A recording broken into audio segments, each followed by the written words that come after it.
ಕಲಬುರಗಿ ನಗರದ PDA engineering college ಸಭಾಂಗಣದಲ್ಲಿ ಈಶಾನ್ಯ ಪದವೀಧರ ಮತಕ್ಷೇತ್ರದ ಅಭ್ಯರ್ಥಿ ಅಮರನಾಥ್ ಪಾಟೀಲ್ ಪರವಾಗಿ ಮತಯಾಚನೆ ಮಾಡಲು ಆಗಮಿಸಿದ ಬಿವೈ ವಿಜೇಂದ್ರ ಅವರು ಕಾರ್ಯಕ್ರಮವನ್ನು ಉದ್ಘಾಟನೆ ಮಾಡಿದರು.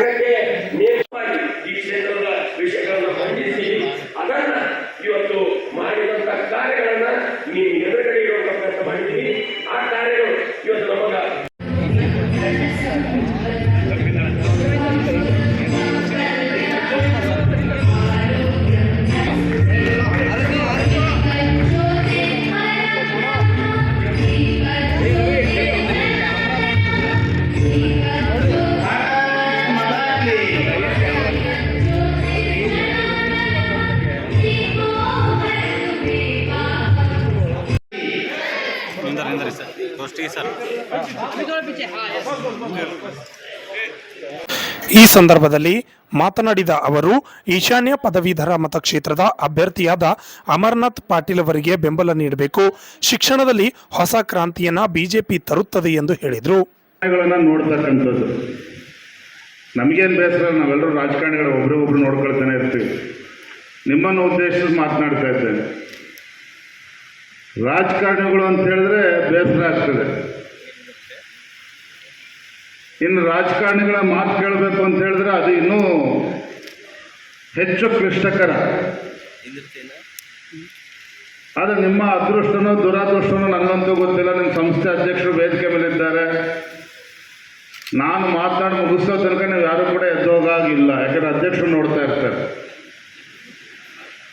ಸೊ ನಿಮ್ಗೆ ಇಷ್ಟ ಇದೆಯೋ ಇಲ್ವೋ ಅಥವಾ ಕಷ್ಟ ಆಗ್ತಿದೆಯೋ ಗೊತ್ತಿಲ್ಲ, ಆದರೆ ಅನಿವಾರ್ಯವಾಗಿ ಕೂರಲೇಬೇಕಾಗಿದೆ.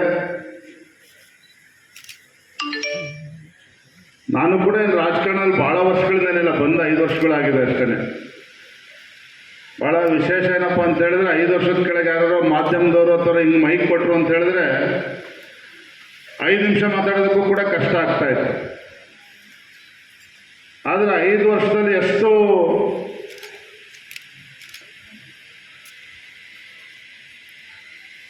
ನಾನು ಕೂಡ ರಾಜಕಾರಣ ನುಗ್ಗಿದ್ದೇನೆ ಅಂತೇಳಿ ಮೈಕ್ ಸಿಕ್ಕಿದ್ರೆ ಸಾಕು, ಮಾಧ್ಯಮದವ್ರು ಬಂದರೆ ಸಾಕು, 5 ನಿಮಿಷ ಮಾತನಾಡ್ತಿದ್ದಂತ ಕನಿಷ್ಠ 50 ನಿಮಿಷ ಮಾತನಾಡ್ಬೋದು ಈಗ. ಆದರೆ ಗಾಬರಿ ಆಗ್ತಕ್ಕಂಥ ಅವಶ್ಯಕತೆ, ನಿಮ್ಮ ತಾಳ್ಮೆಯನ್ನು ಪರೀಕ್ಷೆ ಮಾಡೋದಕ್ಕೆ ಹೋಗೋದಿಲ್ಲ ನಾನು ಕೂಡ, ಯಾಕಂದ್ರೆ ಊಟದ ಸಮಯನೂ ಕೂಡ ಆಗಿದೆ. ರಾಜಕೀಯ ಕ್ಷೇತ್ರ ರಾಜ್ಯದಲ್ಲಿ ಕಾಂಗ್ರೆಸ್ ಸರ್ಕಾರ ಬಂದು 1 ವರ್ಷ ಆಗಿದೆ. ಅಭಿವೃದ್ಧಿಯ ಬಗ್ಗೆ ನಾವು ಮಾತನಾಡೋದಕ್ಕೆ ಹೋಗೋದಿಲ್ಲ. ಕಾರಣ ಅಂತ ಕಳೆದ 1 ವರ್ಷದಿಂದ ಅಭಿವೃದ್ಧಿಯನ್ನು ಕೂಡ ಮಾಡೋದಕ್ಕೆ ಸಾಧ್ಯನೇ ಆಗಿಲ್ಲ ಸರ್ಕಾರದಲ್ಲಿ. ಆದರೆ ಶಿಕ್ಷಣ ಕ್ಷೇತ್ರದ ಬಗ್ಗೆ ನಾನು ಮಾತನಾಡ್ತೇನೆ.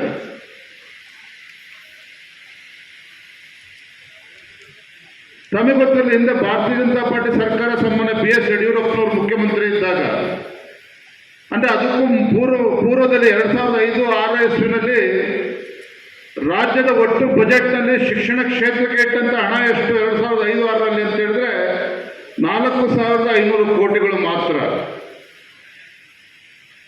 ಸನ್ಮಾನ್ಯ ಯಡಿಯೂರಪ್ಪನವರು ರಾಜ್ಯದ ಮುಖ್ಯಮಂತ್ರಿಗಳಾದಮೇಲೆ 2010-11ರಲ್ಲಿ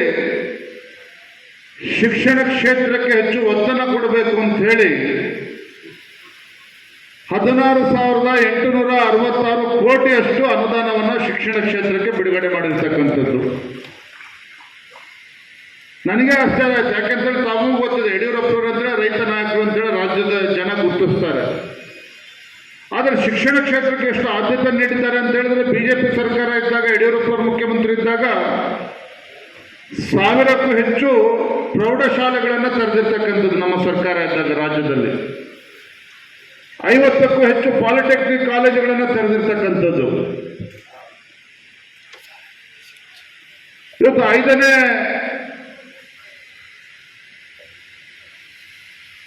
ಫಿಫ್ತ್ ಪೇ ಕಮಿಷನ್ ಅನ್ನು ಯಥಾವತ್ತಾಗಿ ಇಂಪ್ಲಿಮೆಂಟೇಷನ್ ಆಗಿರ್ತಕ್ಕಂಥದ್ದು ನಮ್ಮ BJP ಸರ್ಕಾರ ಇದ್ದಾಗ.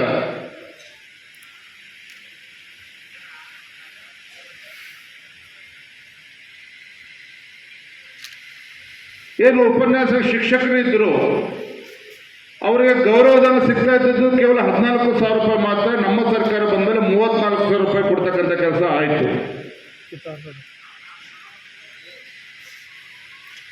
ನಾನು ನಮ್ಮ ವಿಧಾನ ಪರಿಷತ್ ಸದಸ್ಯರ ನಮ್ಮ ರವಿಕುಮಾರ್ ಜೊತೆ ಮಾತನಾಡ್ತೇನೆ. ತಮಗೆ ಗೊತ್ತಿರಲಿ, UPA ಸರ್ಕಾರ ಇದ್ದಾಗ ಇಡೀ ದೇಶದಿದ್ದಂಥದ್ದು ಕೇವಲ 385 ಮೆಡಿಕಲ್ ಕಾಲೇಜು. ನಮ್ಮ ಕೇಂದ್ರ ಸರ್ಕಾರ ನರೇಂದ್ರ ಮೋದಿಜಿಯವರ ಸರ್ಕಾರ ಬಂದಮೇಲೆ ಸುಮಾರು 704 ಮೆಡಿಕಲ್ ಕಾಲೇಜುಗಳು ಆಗಿರ್ತಕ್ಕಂಥದ್ದು. UPA ಸರ್ಕಾರ ಇದ್ದಾಗ ಶಿಕ್ಷಣ ಕ್ಷೇತ್ರಕ್ಕೆ ಕೊಟ್ಟಿರ್ತಕ್ಕಂಥ ಹಣ ಎಷ್ಟು ಕೇಂದ್ರ ಸರ್ಕಾರದಲ್ಲಿ ಅಂತ ಹೇಳಿದ್ರೆ ಇಡೀ ದೇಶದಲ್ಲಿ 69,000 ಕೋಟಿ. ಆದರೆ ಮೋದಿಜಿಯವರು ಬಂದರೆ ಸುಮಾರು 1,12,000 ಕೋಟಿಯ ಅನುದಾನವನ್ನು ಶಿಕ್ಷಣ ಕ್ಷೇತ್ರಕ್ಕೆ ನೀಡಿರ್ತಕ್ಕಂಥದ್ದು. UPA ಸರ್ಕಾರ ಇದ್ದಾಗ ಮೆಡಿಕಲ್ ಸೀಟ್ ಇದ್ದಿದ್ದಂಥ ದೇಶದಲ್ಲಿ 50,000 ಆದರೆ ನಮ್ಮ ಕೇಂದ್ರ ಸರ್ಕಾರ ಬಂದಮೇಲೆ 1,07,000 ಮೆಡಿಕಲ್ ಸೀಟ್ಗಳು ಇಡೀ ದೇಶದಲ್ಲಿ ಜಾಸ್ತಿ ಆಗಿರ್ತಕ್ಕಂಥದ್ದು.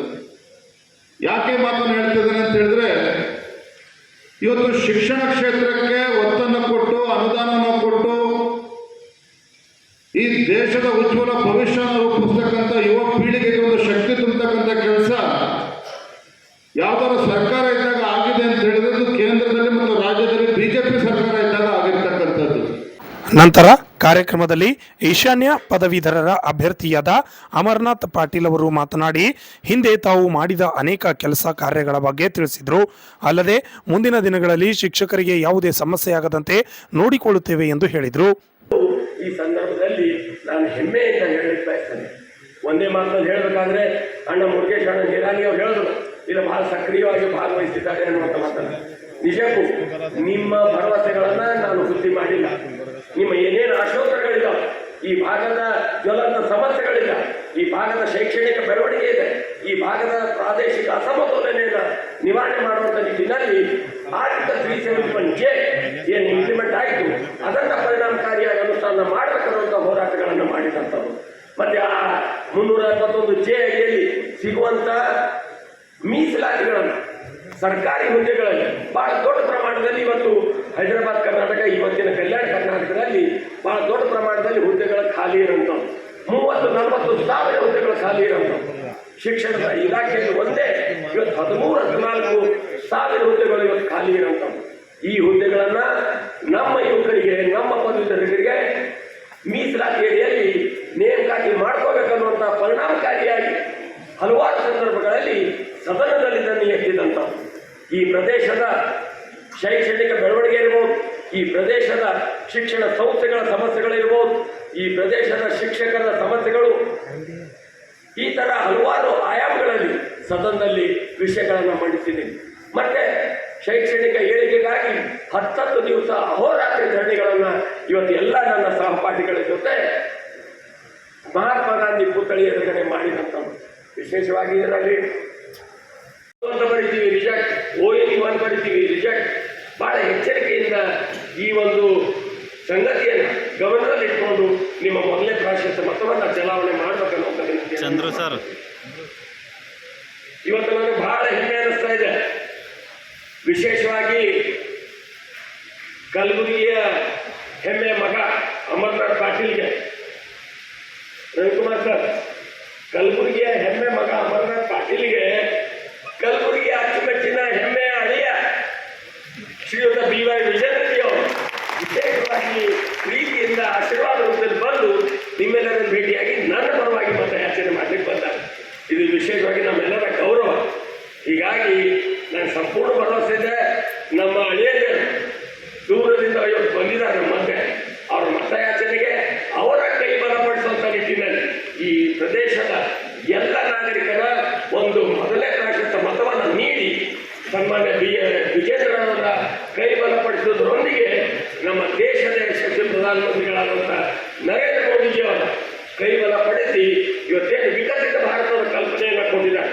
2024ರಲ್ಲಿ ಈ ದೇಶ ಇಡೀ ವಿಶ್ವದಲ್ಲೇ ಮುಂಚೂಣಿ ದೇಶ ಆಗಿ ಆರ್ಥಿಕತೆಯಲ್ಲಿ ಮುಂಚೂಣಿ, ರಕ್ಷಣಾ ವ್ಯವಸ್ಥೆಯಲ್ಲಿ ಮುಂಚೂಣಿ, ದೇಶದ ಮೂಲ ಸೌಕರ್ಯಗಳಲ್ಲಿ ಮುಂಚೂಣಿ ಮತ್ತು ವಿಶೇಷವಾಗಿ ಇವತ್ತು ಯುವಕರಿಗಾಗಿ ಹಲವಾರು ಕಾರ್ಯಕ್ರಮಗಳನ್ನು ಹಾಕಿ ಯುವಕರ ಏಳಿಗೆಗಾಗಿ ಇವತ್ತು ಮುಂಚೂಣಿಯಲ್ಲಿ ಬರುವಂಥ ಮಾನ್ಯ ನರೇಂದ್ರ ಮೋದಿಜಿಯವರ ಕೈ ಬಲಪಡಿಸುವಂತ ಆಗ್ತಾ ಇದೆ ಅನ್ನೋ ಹೆಮ್ಮೆ ಮಾತನ್ನು ನಾನು ಈ ಸಂದರ್ಭದಲ್ಲಿ ಹೇಳಲಿಕ್ಕೆ ಬಯಸ್ತೇನೆ. ಬಂಧುಗಳೇ, ನಾನು ನಿಮಗೆ ಹೊಸಬರಲ್ಲ. ಕಲಬುರಗಿ ಜಿಲ್ಲೆಯಲ್ಲಿ ಹುಟ್ಟಿ ಬೆಳೆದು ಇದೇ ಭಾಗದಲ್ಲಿ ಒಬ್ಬ ಸಾಮಾಜಿಕ ಕಾರ್ಯಕರ್ತನಾಗಿ ಹಲವಾರು ಸಂಘ ಸಂಸ್ಥೆಗಳಲ್ಲಿ ಕೆಲಸ ಮಾಡುವಂಥ ಅವಕಾಶ. ಹೈದರಾಬಾದ್ ಕರ್ನಾಟಕ ಚೇಂಬರ್ ಆಫ್ ಕಾಮರ್ಸ್ನ ಅಧ್ಯಕ್ಷನಾಗಿ